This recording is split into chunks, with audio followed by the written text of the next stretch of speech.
श्री स्वामी समर्थ।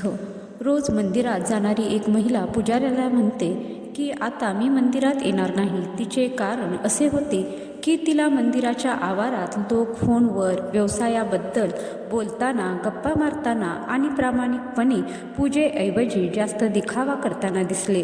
पुजाऱ्याने तिचे म्हणणे मान्य केले, पण अंतिम निर्णय घेण्यापूर्वी तिला एक काम करण्यास सांगितले।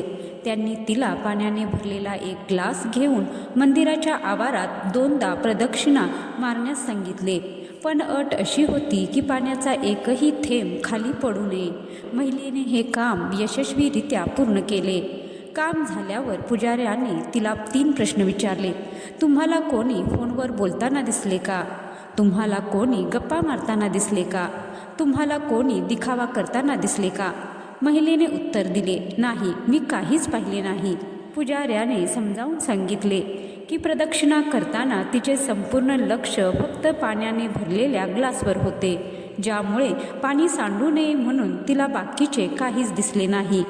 त्यांनी सल्ला दिला की यापुढे मंदिरात आल्यावर तुम्ही तुमचे लक्ष केवळ परमपिता परमात्म्याकडे केंद्रित करा। असे केल्याने तुम्हाला बाकीचे काहीच दिसणार नाही, सर्वत्र फक्त देवच दिसेल।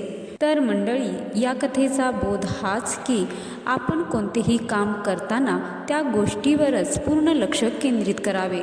इतर कोण काय म्हणते किंवा बोलते याकडे लक्ष देण्यापेक्षा आपण आपल्या ध्येयाप्रती एकनिष्ठ आणि एकाग्र असावे।